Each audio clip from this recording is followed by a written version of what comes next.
Good morning, mathematicians. Um, I forgot for a second I pressed the stream button.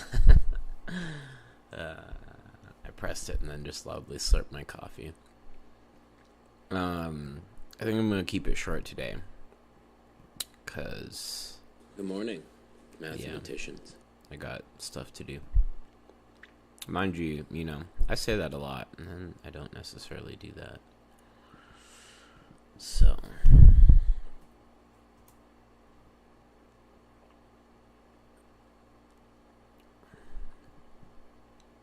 what can I say?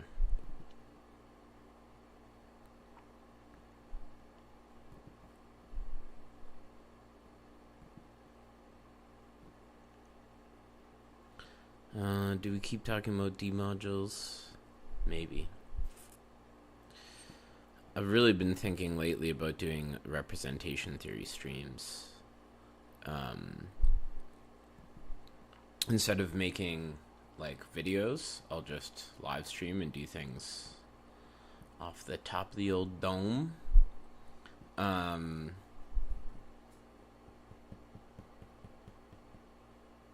Yeah. And then, but, make it into a sort of playlist and actually go through, representation theory and, prove a bunch of basic things and do a bunch of examples and things like that. So I don't know if that should be in place of my regular office hours, maybe Tuesday, Thursday mornings. I would just say those office hours are representation theory. That might be the better one to do, because I think I should do it at a steady time. And I was like, but well, what other time am I going to pick? Some random, Wednesdays at 2 p.m. or something. I don't know. Okay. I didn't think about anything ahead of time to talk about today.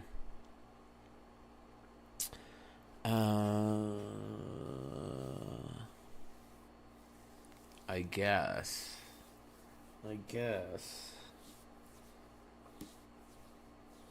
we could try and hack through the minimal extension.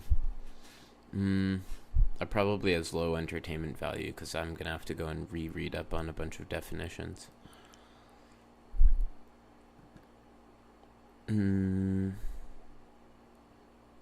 Where's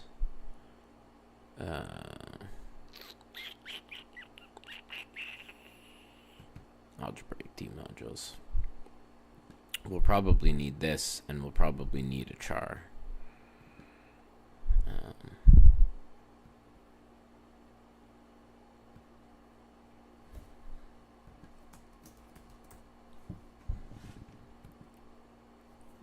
To talk about the axiomatic classification of or axiomatic way of describing the minimal extension functor.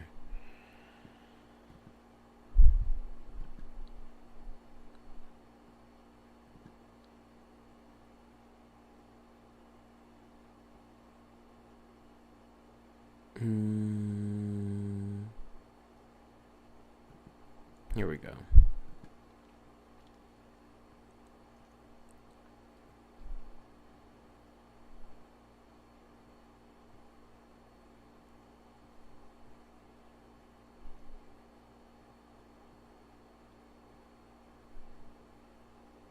Oh, somehow I missed it. It is here somewhere.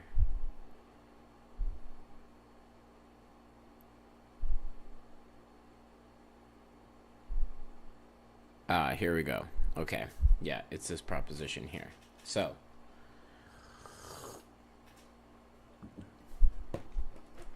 we need to check the following things. So our minimal extension. Oh, that's my... There we go. What do we need? We want to check if we have something that we think is the minimal extension. We want to see... Oh, good to hear. Good to hear you turned it on at the right time. We want to see that this is supported on the closure of the orbit. We want that there's no subs or quotients, no non-trivial subs or quotients, of course, on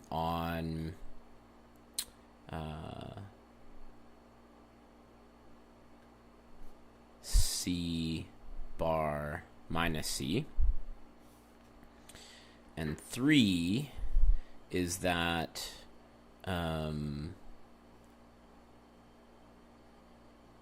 right, if we go H pullback L C L back down to C, H is the inclusion into C, and then shift dim X minus dim Y. I guess I should write M because it's like the D module. But I think of it as the local system. Right. So,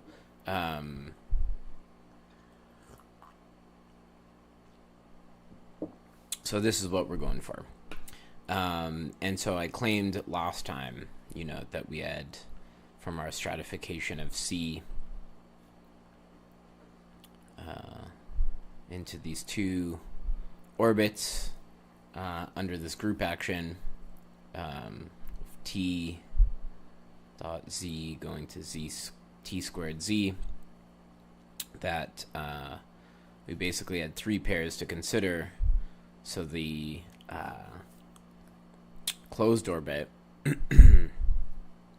with, so let's say, the D module determined by OX and the exterior derivative.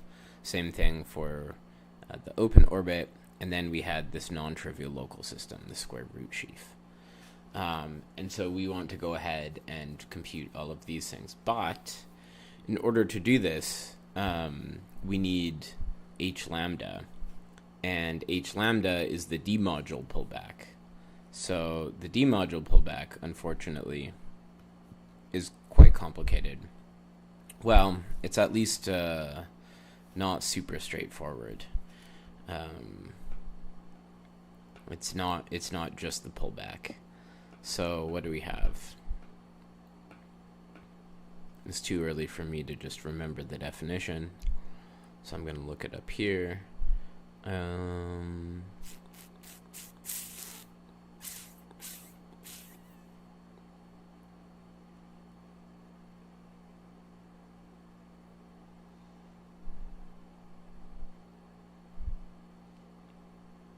Well, I'm glad everyone in chat turned on their computer at the right time. We're psychically connected. Right, the direct image. Is that what we want, though? No, there's a more basic pullback I thought we need to take first.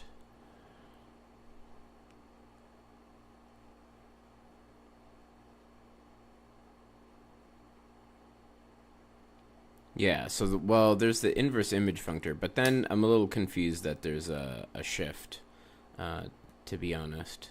That makes me think we need a derived thing. Apparently the things you were missing to read that undergrad book were finite and transcendental extensions, usually covered in a first algebra course. Sorry, I don't remember which book you were talking about, unfortunately, but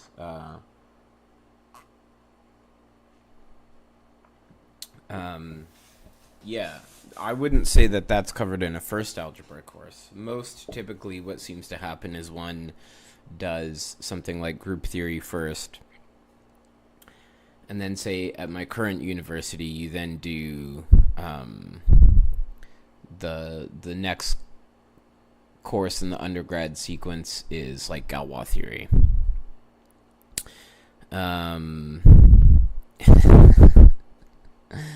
That's alright. I'll forgive you this time, Desen. Yeah, But then normally, at least in the courses I've seen, one does not really deal with transcendental extensions typically. Just focus on like finite Galois extensions. So I've never taken a course that's really used transcendental extensions. Anything I've ever read about it is just online. Oh, this is Algebraic D Modules by Pavel Itingov. Yeah.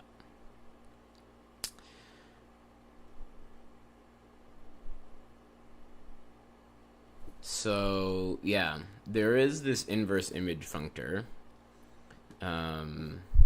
So I guess maybe if I write this as H0 of M, this should be D X. So I guess let me draw a line here. Maybe if H goes from X to Y,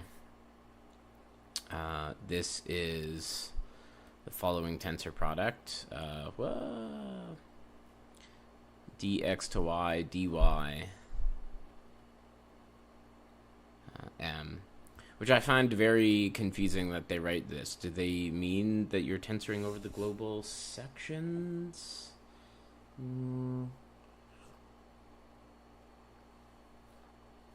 Surely it should mean a tensor product of D modules, right? Yeah, little confusing. Mind you, I should be going to the book by HTT and really consulting there. But these notes are quicker.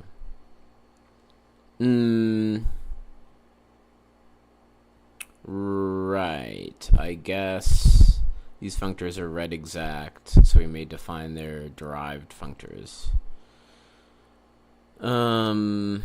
Right. So I guess we do need the derived versions as well. But let me also just talk about dx to y is ox tensor oy tensor dy. So, wait, what did I just say? Ox tensor oy tensor dy. Do I know any Collar manifold theory? No, not really. I have this book that Differential Analysis and Complex Geometry by Wells that I've spent a bit of time with, and I know he gets into the Collar theory stuff, but I've never really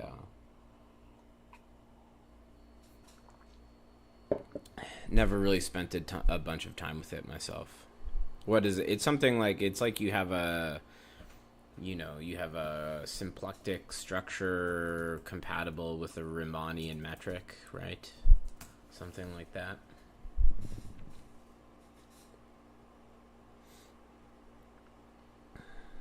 Almost complex structure, which is compatible with the symplectic form. I see, yeah. Yeah. Yeah, it seems cool, but I've just never bothered, it's just never been a priority for me. But something Hodge theory, something Chern theory sounds cool. So, yeah.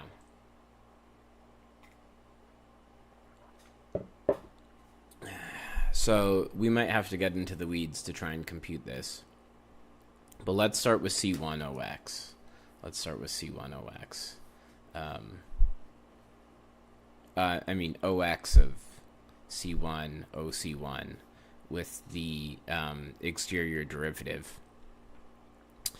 So definitely it's supported on the closure. Why? Because C1 closure is just all of C, so that's the entire space, so there's nothing to check there.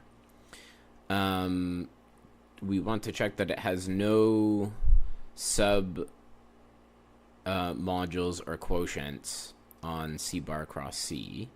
Actually, sorry, this isn't quite what I wanted to say.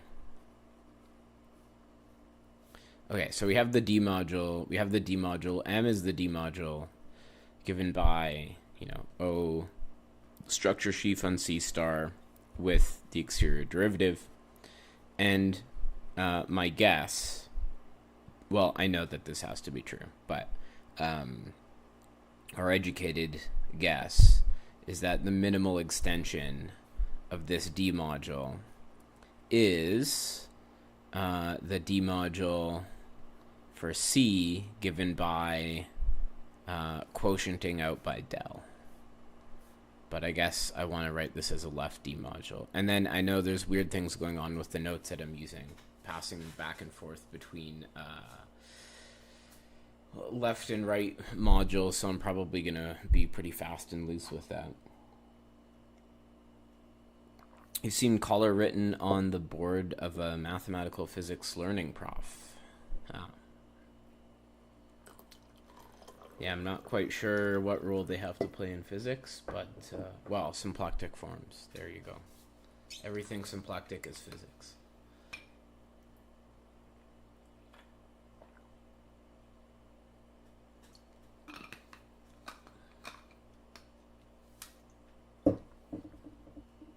Okay, so I guess what I said still stands. This module is supported on everything, trivially. Of course, it's supported on the entire space, so there isn't anything to check there. The other thing, though, is to check that it has no non-trivial submodules or quotients. Let me just double check that condition. No non-zero submodule or quotient supported on y bar minus y. Right. So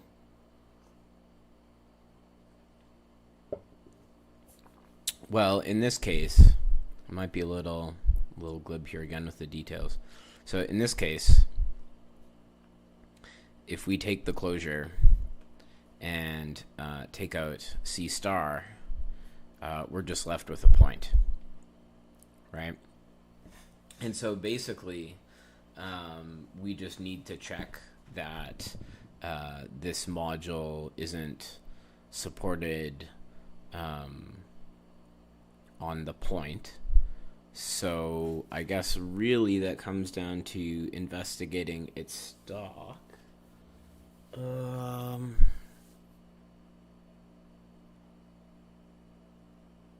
No, that can't quite be true, because I know I'm quite certain that it has to have a non-trivial stock here. But I guess it can't have a sub or quotient D module that is supported there. So let's think about this, right? Our global sections of this guy are well, this is just the polynomial ring CX, right? And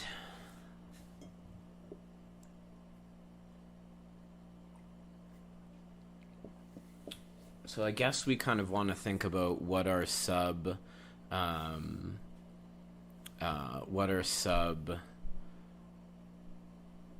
D modules of this thing. Do I have a cartoonish geometric picture of D modules when I think about them? Is there one? I don't have one, but there might be. There might be a cartoonish picture. I mean, it's a family of differential operators, right? So, like, yeah, it's a, I don't know, you could draw a picture of, like, your space, and then above each point is some, like, family of differential operators. Maybe I should make it bigger. Right, and then hovering above each point in space is like just a different, differential equation.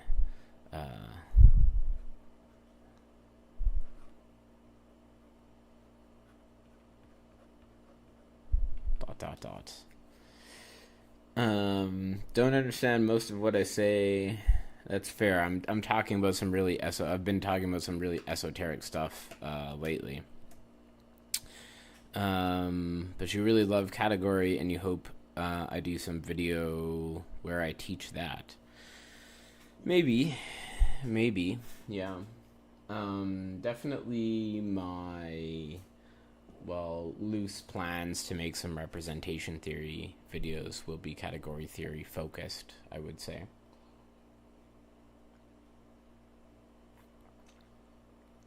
You can also just ask whatever category theory question you want in these videos. You could ask a category theory question now, for example.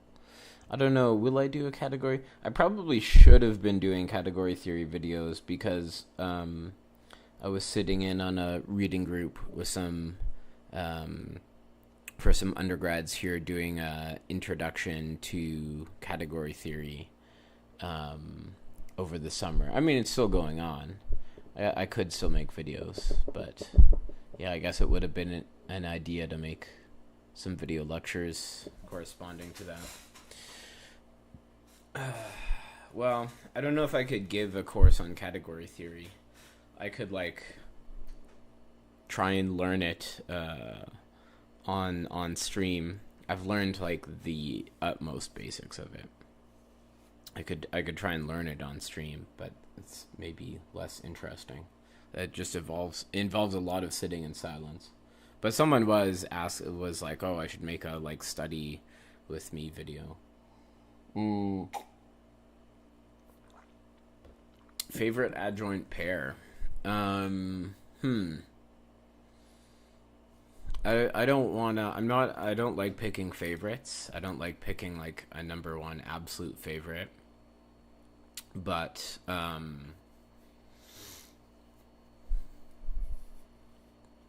yeah, I don't like picking an absolute favorite, but some honorable mentions, I guess, are of course induction and restriction, which also, I mean, more than an adjoint pair, we get the I always forget which side they go on. I think it's this way. We get this triple adjunction between module categories for every morphism of rings. I mean, that's a pretty good one. I mean, this next thing I'm going to say basically just gives you the answer of all adjunctions. Oh, well, the next two things I'm going to say account for most adjunctions, right? Free and forgetful. In particular, I love, there's the adjunction between, so you've got forgetful, and I forget what goes on what side, but on one side you have the discrete topology. You take a set, you give it the discrete topology. You take a set, you give it the indiscrete topology. And then these define a triple of adjoint functors. So that, between that and then also in the derived setting, you get adjoint pairs between these, and then you get a whole six functor formalism. Free forgetful is cheating. Okay, fine. Well, okay, if I have to pick one particular instance of free forgetful, but I mean, isn't this a kind of free and forgetful as well? Induction and restriction. So I don't know, which one do I pick? I like this as a first example for students to work out and go through. Yeah. Isn't a functor just a morphism? Well, I guess it depends what you mean by just a morphism.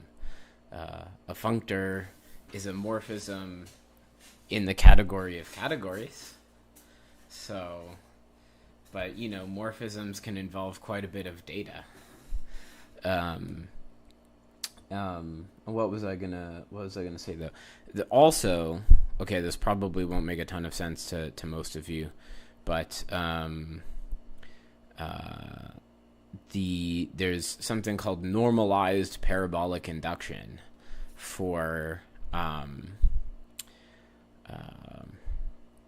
p-adic groups, and it turns out, again, I always forget which way the adjunction goes, and there's also a restriction sort of functor called the Jacquet functor, and it turns out, though, so this is with respect to some special subgroup called a parabolic subgroup, but it turns out that the induction functor has both a left and right adjoint, where the other adjoint is given by Jacquet to the opposite parabolic.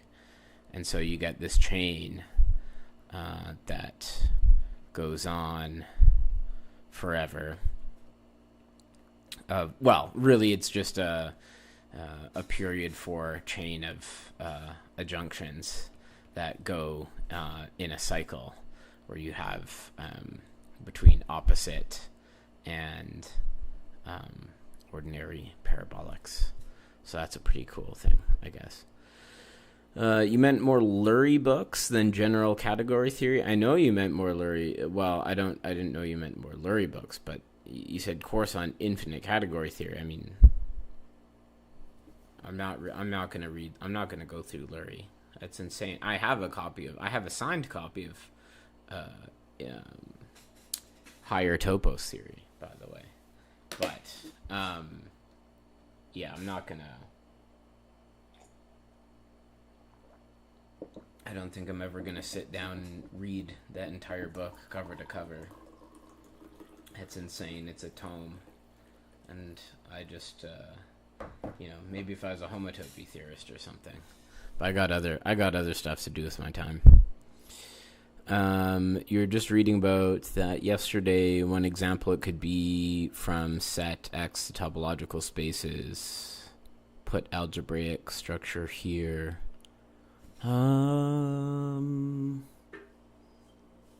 I'm not sure I understand your comment. From set X to topological space.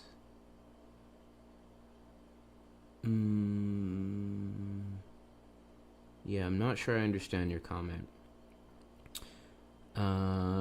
What kind of functor takes sets and makes them into a topological space? Right. Well, okay, so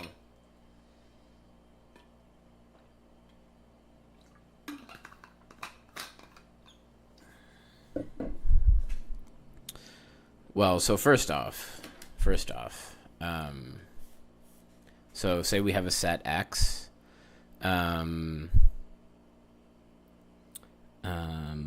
Say we have a set X, then, well, how do we make a topology, right? First off, I mean, before we even think about a functor, just how do we map from sets into topological spaces? Well, a topological space is just a pair where you have a set and some particular subset of the power set. And so there's like unlimited options, at least just defining a map on the level of objects. There's like unlimited options. But there's two sort of extreme choices we could make, right? So like a lot of the choices that you could possibly make generally involves somehow the internal structure of the set. But if we're going to make a functor, we want to somehow be able to make a uniform choice across all sets, right? And so, there's two, if you've taken a basic course in topology, there's two things that you prove always form a topology. So that's the discrete topology, which just has the empty set and the set itself as open sets. The indiscrete topology, and then the discrete topology, which is the power set X and the power set of X. Right? And so neither of these involve any of the internal structure of X, right? And literally any other topology you could possibly choose on X is forcibly going to. So these are arguably the most natural choices of forming topological spaces out of a set X. And so, of course, I mean, this is a vague notion. This isn't a precise thing, but if you have something that's very natural, then somehow you should suspect it's functorial, in the sense that these are very sort of choice-free things, right? So we can make these uniform decisions.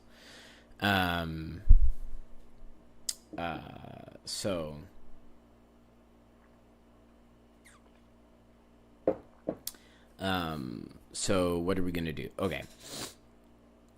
Now we need to show that these are functors. So what else do we need? We need to know that we have morphisms at, start with a set function between x and y. For instance, if we apply the first one, so maybe I'll call these I and D, what should the map be? So Ix will just, again, this is the indiscrete topology of X, indiscrete topology of Y. We need to ensure that the map we get out here is, in fact, continuous. And, well, I claim that we can just take it to be the identity, right? I mean, that would be our first guess, is that hopefully any set, I mean, it seems crazy, right? Because usually not every set function is continuous. But in this case, what are we doing? Well, there's only two things to pull back, right? Because the topology on here is just the empty set and Y. And so if you take the inverse image of the empty set, of course, that's the empty set. And if you take the inverse image of Y, that's X. And so this map is continuous by construction. I'll leave the discrete topology for you guys to do and check that. Again, you just take... Well, there's nothing to check, right? Because everything's open in X. So no matter what you pull back from Y, it'll be open in X. So defining both of these should be the identities on morphisms. Definitely that works. Okay, so we have a map on objects and we have a map on morphisms. How do we get a map on, or rather, we just need to check that it respects identity and composition, but of course it does, because it's the identity on functions and so it of course takes the identity to the identity and respects composition. Okay, formally you should still write this out, but yeah. So now I claim that these are these are an adjoint pair of functors. Now which way does it go?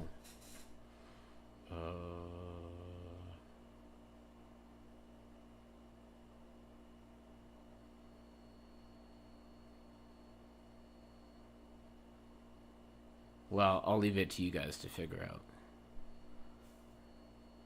Yeah. That'll be the end of today's office hours. I'll leave it to you guys to figure out. And maybe I'll sort out this demodule thing. I was thinking, while I was talking about the other stuff, I was thinking that probably the way to do it is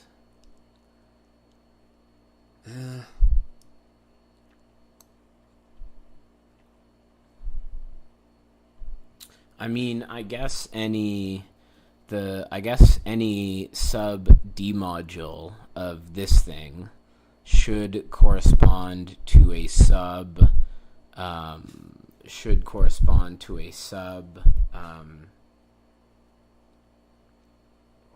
OX module first and foremost. So it should be some ideal in this ring.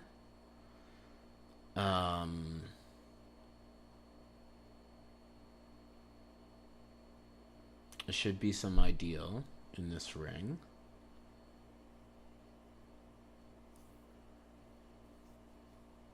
Should correspond to an ideal of this, which I guess we could factor into maximal ideals, finitely many maximal ideals, something like that.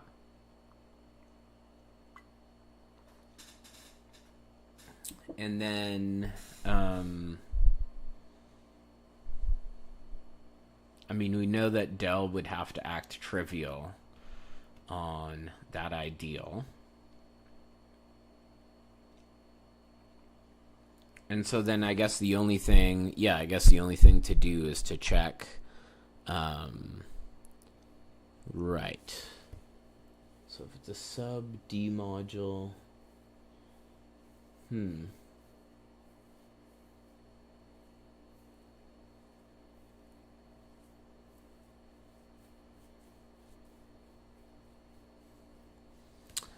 yeah, interesting.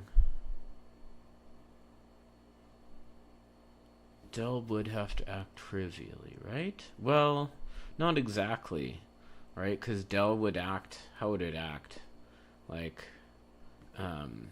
sorry, I'm whiplashing back to a different thing here. Del would act on something, like, let's say we had a monomial term, for example. Del would act on this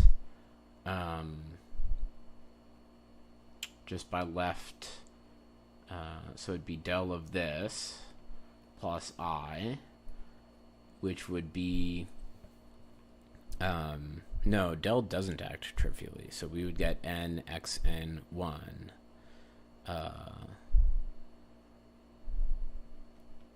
Yeah, it would simply be that.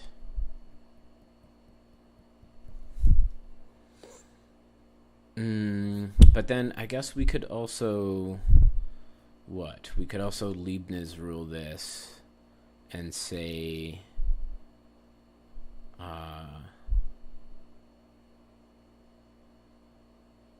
no, wait a second. Yeah, I'm thinking. Right. Okay. No. Yeah, we could also Leibniz rule this and say that this is n x n minus 1 del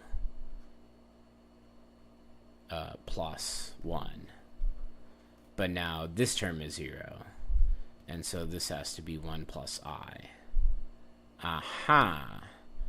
And so, okay, interesting. Right. Okay, so the ideal would have to be the whole space. Right. So more generally, if we had some non-trivial coset, del acting on this would have to be del f plus I, and that would have to be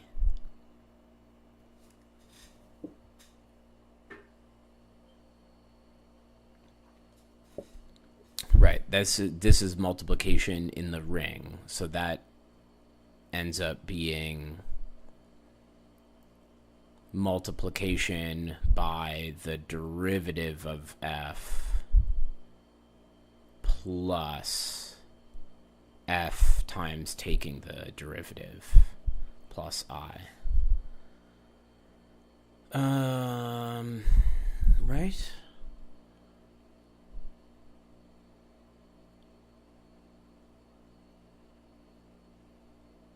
What am I saying? What am I doing?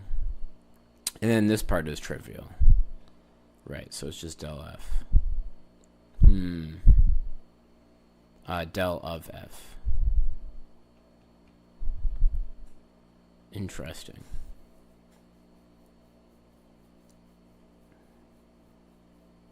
Yeah, I don't know what I'm saying. Okay, I'm gonna end the stream there. Thinking out loud there. Yeah, go prove some stuff. Go prove that the discrete and indiscrete topologies are adjoint to each other. And I'll go work on my thesis.